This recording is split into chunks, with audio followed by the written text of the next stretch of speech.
All right, let's just bypass the pleasantries and jump right in, because what we're looking at today, it's an active emergency. Welcome to This Explainer.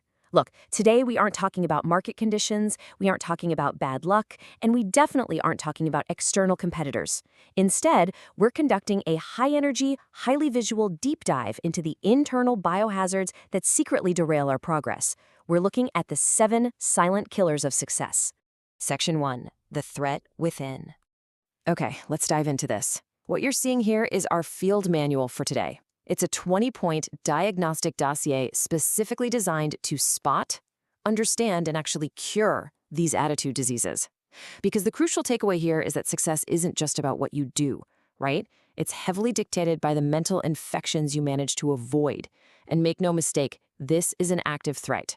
You know, we naturally assume the biggest threats to our ambitions are external things, about economy, tough bosses, maybe a lack of capital. But this pathology completely flips the script. The deadliest threats are entirely internal. These attitude diseases act like a literal biohazard to the brain, silently destroying all the good things you start before they ever even get off the ground. It's not enough to just be wise. You have to be carefully observant of your own mind. So, let's diagnose the very first disease, indifference. The dossier calls this the shrug of the shoulder. Floating along unconcerned gets you absolutely nowhere. If you want to climb, you need momentum. You cannot just drift to the top of the mountain. Gravity doesn't work that way, and honestly, neither does success. To be any kind of winner, you have to get worked up. You actually have to care. Here is the immediate prescription to cure indifference. You've got to pour it on. You take everything you've got and you funnel it directly into everything you do right now. It is a massive delusion, a totally false diagnosis, to sit there and think, oh, if I had a better job, I'd really pour it on. No, you wouldn't.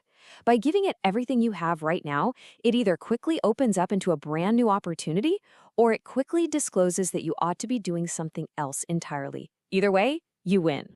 Our second disease is indecision. This one is absolute mental paralysis. It's sitting right in the middle of the fence, totally paralyzed by the thought, well, what if I get off on the wrong side? The main problem with sitting on the fence is that it generates zero data. You learn absolutely nothing. You just sit there agonizing. To cure that indecision, you need to enter the adventure loop. You literally just pick a direction, even if it turns out to be the wrong one, and go with everything you've got. Why? Because you find out quicker. Even if you fail, you gain better experience, which then allows you to make better decisions on the next loop. One way or the other, taking action is best. Just pick one and go. Disease number 3 is the plague of self-doubt. Imagine your future for a second as this massive, heavy concrete roof supported by just a single pillar. Chronic questions like, can I do that well? Or can I make that much? Or will it last? Those create catastrophic cracks in that very pillar. A chronic, excellent self-doubter inflicts catastrophic damage on the very foundation holding up their future. If you let doubt fester, the whole structure just comes crashing down. The antidote here is a mental flip. You literally have to flip the coin from being a doubter to being a believer. You have to remember this. The understanding of self-worth is the beginning of progress. This is the foundational core tenet of everything we're discussing in this explainer. If you don't believe you are capable and worthy of the outcome, you are for sure going to sabotage the process. Section 2. Symptoms of self-sabotage. Exhibit 8 exposes the devastating disease of worry. It acts exactly like a spreading infection. What starts as just a personal problem ripples outward, infecting your social life, your health, your family, your finances. The stark reality is that if you worry long enough, it will drop you to your knees. It can literally reduce you to begging. It is a systemic infection. So how do we cure it? Well, it's a harsh prescription, but a totally necessary one. You just have to drop worry entirely and kick the habit. It's like getting a literal monkey off your back. The first 11 months, not going to be easy. It is not an easy year to break a deeply ingrained habit of anxiety. But by month 12, you are free. You're not free of challenges, obviously. You aren't free of difficulty. But you will face those inevitable challenges without the crippling, heavy burden of anxiety. Disease number 5 is overcaution. It's this incredibly timid approach to life, what the dossier calls the language of the poor. It's hiding terrified in a corner saying, oh man, what if this happens? I better not try. The result? 100 years, completely safe, fed 3 meals a day. But look at the alternative, a wide-open horizon of adventure. You can definitely be too reckless, sure, but you can also be entirely too cautious. Ask for adventure, not security. Let's pivot to this risk reality quadrant, because honestly, this puts things into immediate perspective. Getting married? Risky. Having children? Extremely risky. Going into business or investing money? Super risky. Absolutely everything worth doing involves risk. But the central truth is this. If you think trying is risky, just wait till they hand you the bill for not trying. The cost of a completely unlived life is the highest bill of all. And if you need a dramatic reality check, here you go. The baseline risk of life from cradle to grave is a 100% mortality rate. The literal minute you were born, it got risky. You are not going to get out alive. So what's the proper response here? Well, if that's the way it's going to work out, let's give it a go. Give your ambitions a real shot, because playing it safe doesn't change the final destination anyway.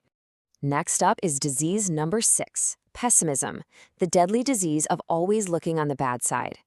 The ultimate diagnostic profile of a pessimist is someone looking through a magnifying glass at a breathtaking sunset, but only seeing the tiny specks of dirt on the window. They don't look for virtue, they actively hunt for faults, and they are absolutely delighted when they find them. As a result, the poor pessimist leads a very ugly life. This chart contrasts the two lenses of perception. The absolutely crucial point here is at the top. Things aren't the way they are, the way we think they are is what actually affects us most. A pessimist pitches you by rushing up with 5 great reasons why an idea won't work. They are so blind they don't even realize they only need one reason to stop. But the optimist, the believer, they're looking for the one reason it will work. They focus on what's right. So you have to ask yourself, which lens are you wearing? And that leads us right into our final symptom, complaining. Crying, whining, griping, murmuring. Every single minute spent whining acts like an hourglass draining out into a cracked, dry wasteland. The formula is brutally simple. Spend 5 minutes complaining, and that equals 5 minutes totally wasted. It is an economic cancer of the bone. The prognosis is dire here. Keep complaining, and they will soon haul you off into a financial desert and leave you to choke on the dust of your own regret. Section 3. Securing your mental factory. So here's the core macro shift you need to make to actually cure all 7 of these diseases. Most people work hard, sure, but they don't think hard. It is a massive error to blame poor working habits. The core truth is that poor thinking habits keep most people poor. To cure these attitude diseases once and for all, you have to fix the manufacturing system behind them. Think of your brain like it's a literal factory. If you feed the conveyor belt a daily diet of absolute trash, like the morning newspaper filled with wars, riots, murders, and tragedies, your mental processing churns all that up. The resulting status of your economic, social, and financial fabric will be that of an economic peewee. You cannot dump a barrel of trash into this factory every day and expect to produce a dynamic life. It's literally like trying to bake a cake using wet cement. Which brings us to the Strychnine Matrix. This is a crucial safety lesson about your mental inputs. If your worst enemy drops sugar in your coffee, you're totally fine. But if your absolute best friend accidentally drops strychnine, poison, into your coffee, you're dead. The intent of the source does not matter. Whether a malicious enemy or a well-meaning friend feeds you toxic, pessimistic garbage, the poison still does its damage. You have to watch your inputs regardless of who is handing them to you. All right, let's pull all this together with this diagnostic master chart. It basically summarizes everything we've covered in this explainer. From the indifference that causes the drift, down to the indecision causing paralysis, all the way to the complaining that leads straight to the financial desert. Every single pathology has a consequence. But more importantly, every pathology has a precise, actionable, prescribed antidote. You literally have the cures right in front of you. We're going to conclude this explainer with your ultimate defense. You absolutely must stand guard at the door of your mind. You are the one who decides what goes into your mental factory. Do not let anyone dump whatever trash they want in there, because ultimately, you're the one who has to live with the results. The war is on. You need to make absolutely sure you're winning it. So I'm going to leave you with this final provocative thought. Who is currently dumping trash in your mental factory, and when are you finally going to lock the door?